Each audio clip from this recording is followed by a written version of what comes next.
Howdy y'all, Galator here. First off, a huge thanks to the 160 people that stayed subscribed. Even though I haven't posted any comments in 2 months, I have a decent excuse, got married. But now we're back at the important things. Kind of. By important things, this is my desktop. This is what I use to make classic WoW videos. As you can see, it's not set up. I just bought a desk. So instead of a classic WoW video today, I'm going to give you another book review. So apologies. Alright, so Norwegian Wood by Haruki Murakami.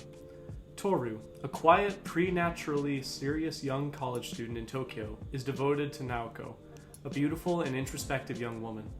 But their mutual passion is marked by the tragic death of their best friend years before.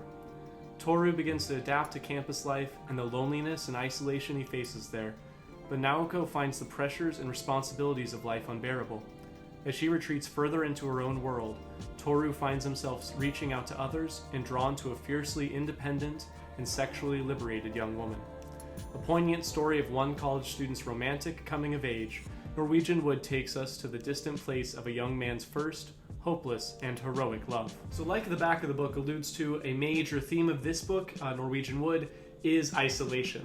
It's also a coming of age story just like Kafka on the Shore. The difference is Kafka was 15 and Toru is going to be 20, 21, 22. So another major theme of this book is going to be suicide. So one of the, not theses, but I guess central theses of this story is that the characters are going to have trouble feeling connected to those around them, a common theme of coming of age.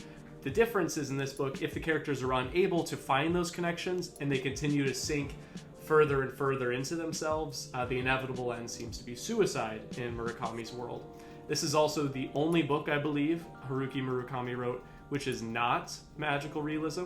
So this is straight realistic fiction, and for that reason, it's kind of depressing. He's not able to use this magical imagery to try to help the characters evolve. They either are able to find ways to connect to those around them, or they commit suicide. And for that reason, if that's an uncomfortable theme for you, not the book for you, because everyone fucking kills themselves. That's not even a spoiler.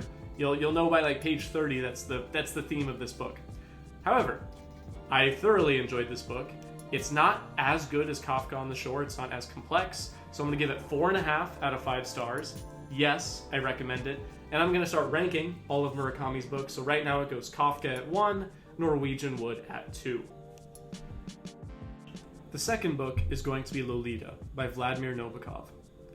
Awe and exhilaration, along with heartbreak and mordant wit, abound in Lolita, Vladimir Nabokov's most famous and controversial novel, which tells the story of the aging Humbert's obsessive, devouring, and doomed passion for the nymphette Dolores Hayes.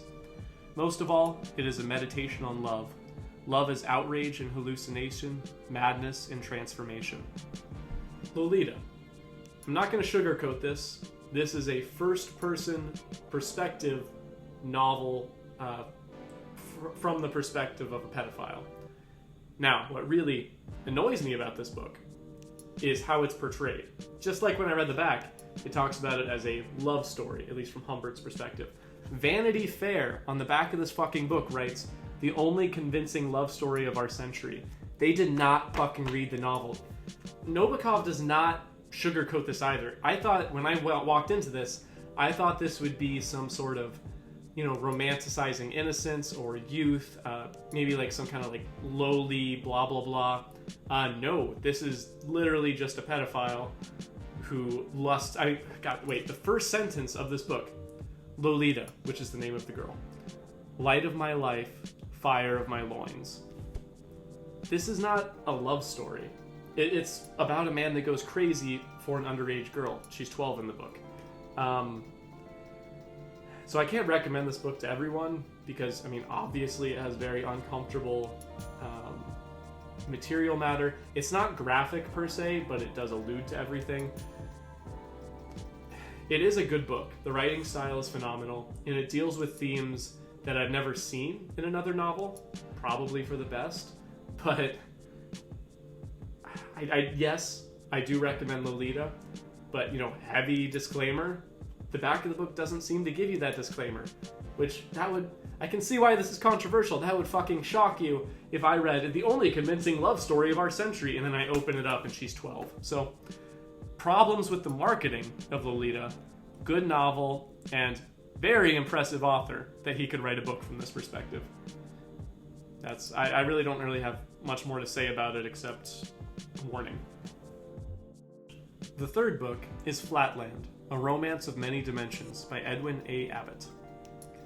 This masterpiece of science and mathematical fiction is a delightfully unique and highly entertaining satire that has charmed readers for more than 100 years. The work of English clergyman, educator, and Shakespearean scholar Edwin A. Abbott, it describes the journeys of A Square, a mathematician and resident of the two-dimensional Flatland, where women, thin straight lines, are the lowliest of shapes, and where men may have a number of sides, depending on their social status. Through strange occurrences that bring him into contact with a host of geometric forms, Square has adventures in Spaceland, 3 dimensions, Lineland, 1 dimension, and Pointland, no dimensions, and ultimately entertains thoughts of visiting a land of 4 dimensions, a revolutionary idea for which he has returned to his 2-dimensional world. Charmingly illustrated by the author, Flatland is not only a fascinating read, it is still a first-rate fictional introduction to concepts of multiple dimensions of space. Alright, Flatland. Really short book, recommend reading it. This was actually recommended to me a decade ago by my high school math and science teacher. Thanks, Mr. Johnson. It's a really cool idea. The idea that we live in a, quote-unquote 3-dimensional world. And the idea of like thinking up to higher dimensions, what that would physically mean, etc. Definitely ahead of its time if you think of what relativity was like a century ago. But yeah, highly recommend. It's really short. If you have any interest in mathematics, even if it's casual, there's lots of diagrams in the book to help you imagine like this is what Pointland looks like, etc. So, fun read, would recommend. Maybe 3.5 out of 5, but because it's so short. Alright, thanks for watching. If you like these videos, the next 3 books I'm going to read if interested is going to be 1, The Elephant Vanishes by Haruki Murakami. It's a collection of short stories. The second one is going to be The Metamorphosis by Franz Kafka. And the third book will be Dance, Dance, Dance by Murakami again. So those are the next 3 I'm going to read. Once I finish them all, I'll do another book review. And I promise World of Warcraft Classics are coming back, those videos, in 2 weeks once I get my desk. So until next time, au revoir.